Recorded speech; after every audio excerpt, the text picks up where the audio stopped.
Ces images montrent bien la force du déluge qui s'est abattu sur la commune de Saint-Joseph au cours du week-end dernier. Des rivières en crue et des torrents d'eau se sont déversés à Vincent d'Eau. Ce mur d'une dizaine de mètres de long s'est littéralement effondré, laissant le passage libre à l'eau et à la boue qui se sont engouffrés dans ces habitations.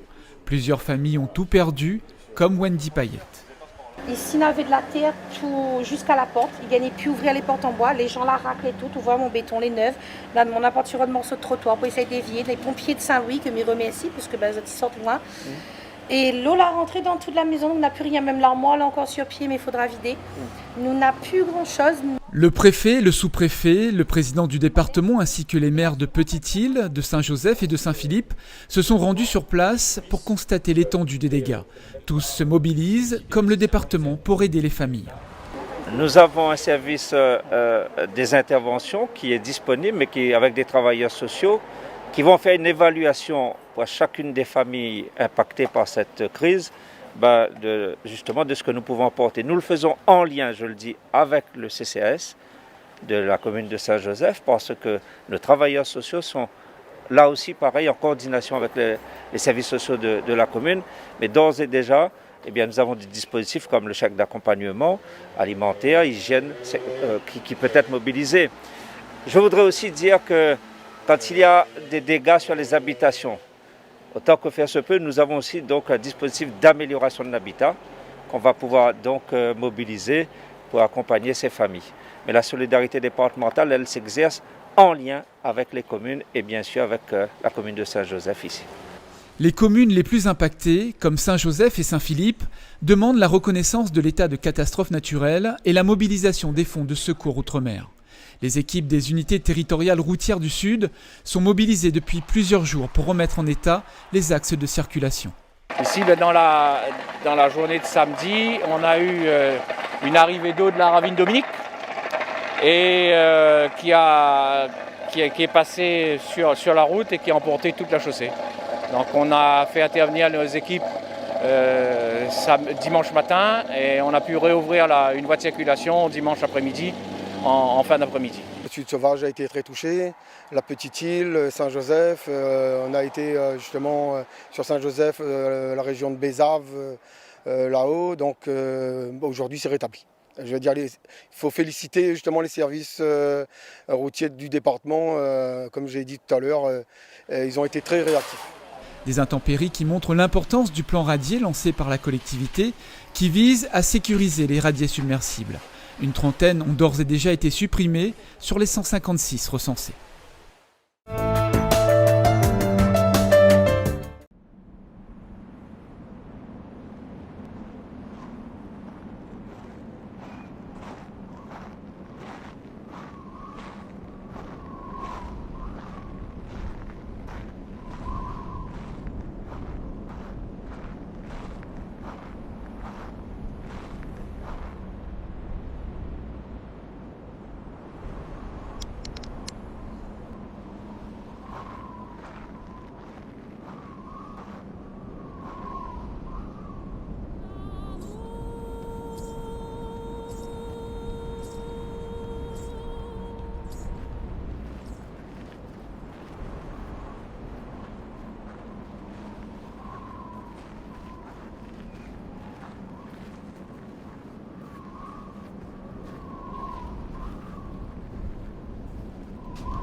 Le Challenge des créateurs dévoile sa 24e édition.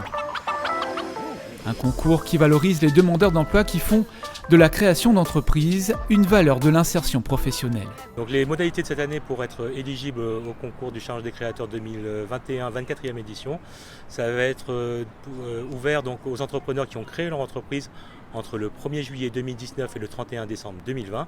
Et l'autre condition sine qua non, c'est que le créateur était demandeur d'emploi donc au moment de la création et qu'il a créé son propre emploi.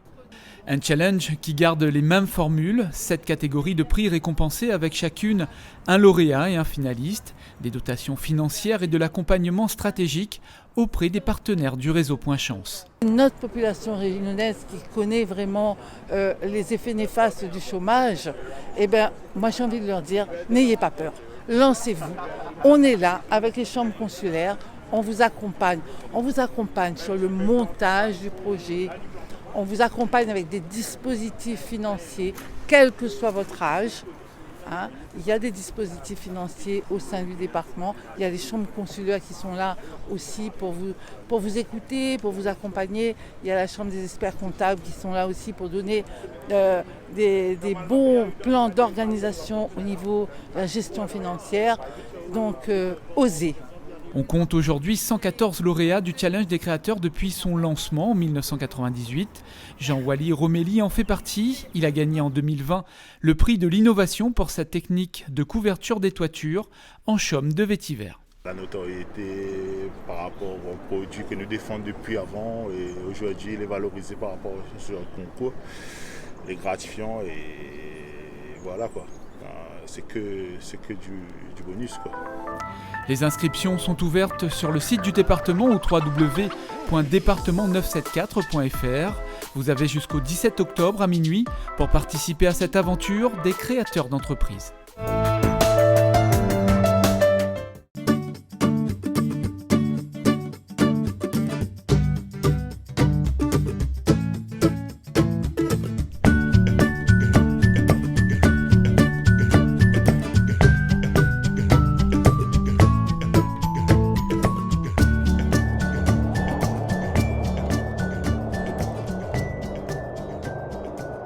Le plantain est une herbe sauvage, originaire d'Europe, et qui se retrouve aujourd'hui aux 4 coins du monde.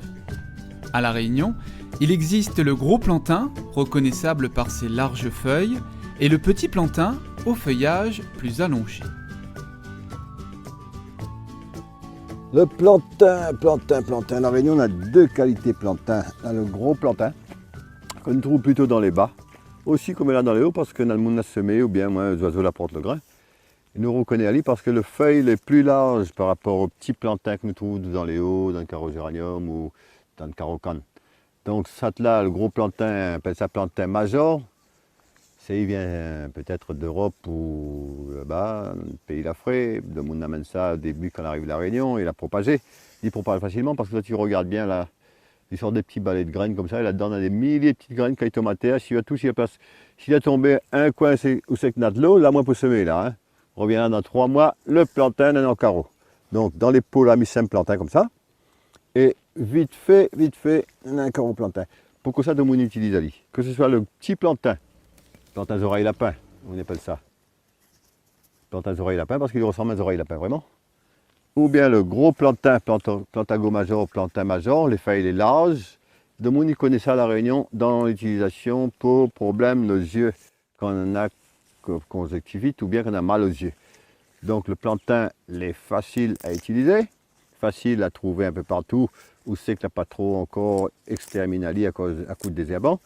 Donc le plantain, il peut être bon par exemple là où on a un problème de yeux, mal aux yeux, ou perce à lit, crase à lit, mettre dessus comme ça, c'est ma façon de faire. Le jus de plantain là, si vous mettez dans les yeux, impeccable pour certains problèmes de yeux. Il lave les yeux avec quand les yeux ont des problèmes. Il peut aussi boire le plantain en même temps qu'on lave les yeux pour l'action un peu plus rapide. Le plantain est connu aussi pour les problèmes de peau, pour les cicatrisations. Donc on fait pique à un insecte par exemple, on prend plantain, on le crase dessus, l'efficace. On l'a blessé, on prend plantain, on mixe à lit, on fait une petite pâte de plantain, on met dessus, il aide à pour cicatriser. Le plantain est connu aussi pour l'eczéma, il est bon pour tout ce qui est maladie de peau. Donc c'est une petite plante qui est très très très chère, moi particulièrement parce qu'il y a moins de quelque chose qui m'a enduré pendant 15 ans une certaine allergie. Donc le plantain y aide aussi en cas d'allergie. Le plantain il est bon aussi pour les diarrhées, les racines, les feuilles, tout est bon pour les diarrhées. Le plantain il est bon aussi, il fait arrêter les diarrhées et en même temps les graines de plantain, quand le monde est constipé, vous mettez tremper les graines, les gonfler ou avalali. Et là, après il faut voir la dose, ça peut avoir une tonne de graines de plantain, mais un petit peu de graines de plantain, cuillère à café de graines de plantain dans un verre d'eau, laissez un peu dedans, et les gonfle, donc il y a d'eau pour bien aller là où il faut. Donc tout est bon dans le plantain.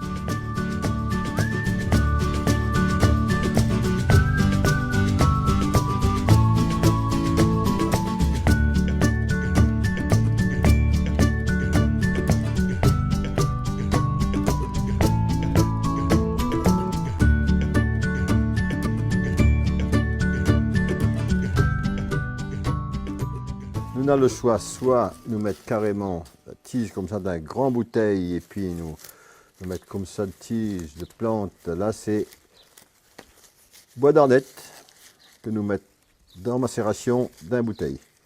Ou bien couper en petits morceaux de coupe à ligne.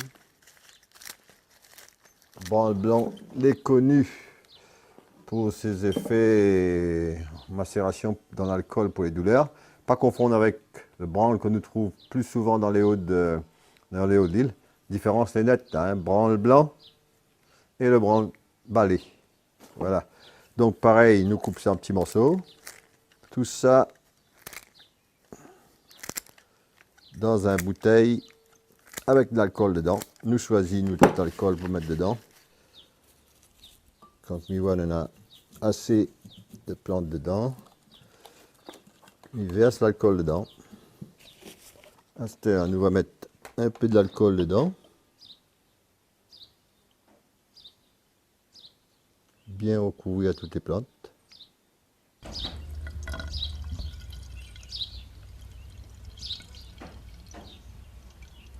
Après, boucher, laisse aller côté d'un coin où c'est qui fait chaud, ça au soleil, et puis nous retourne à lit tous les jours un petit peu pendant 15 jours. Et dans 15 jours, il est bon pour frotter, pour douleur.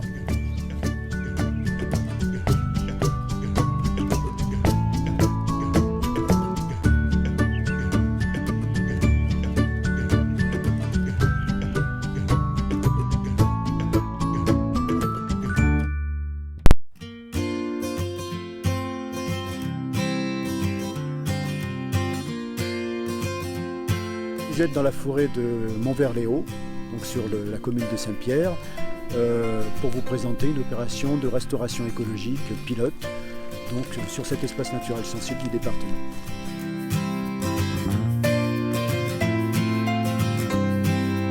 C'est un projet qui s'inscrit dans le programme de plantation 1 million d'arbres du département. Alors vous vous trouvez dans une forêt là, qui a été acquise par le département en 1997 pour la protéger, puisque à l'origine cette forêt était menacée par un projet de défrichement. Donc l'ensemble de cette forêt devait être rasé pour mettre en place des prairies d'élevage. Donc le département est intervenu pour la préserver durablement. Malheureusement, dans cette forêt primaire qui est inscrite au patrimoine mondial de l'UNESCO, vous avez une enclave d'anciennes friches de prairies dans laquelle on se trouve actuellement, dans laquelle vous avez des espèces exotiques envahissantes qui petit à petit vont proliférer, se développer, puis envahir la forêt environnante et risquent de la détruire.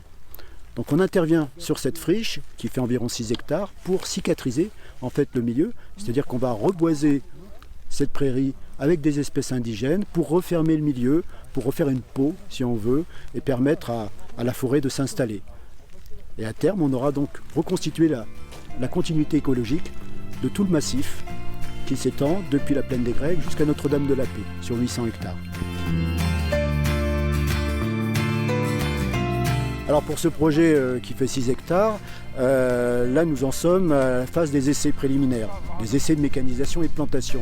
Pourquoi? C'est parce qu'il y a des incertitudes par rapport au sol, par rapport au climat, par rapport aux espèces qui vont tenir ou pas tenir. Donc avec l'équipe de la SPL, on fait des essais de plantation en ligne à la mécanisation, après gyroboyage, et on va encore faire des essais de plantation en ligne avec un pic à canne, c'est-à-dire qu'on va faire un sillon et on va planter dans le sillon. Pourquoi ? Parce que lorsqu'on plante un arbre qui coûte 10 €, il faut dépenser 40 € à 50 € pour en assurer l'entretien. Sinon les espèces invasives vont se développer, puis finalement vont finir par étouffer l'arbre et le tuer. Mais cet entretien coûte très cher.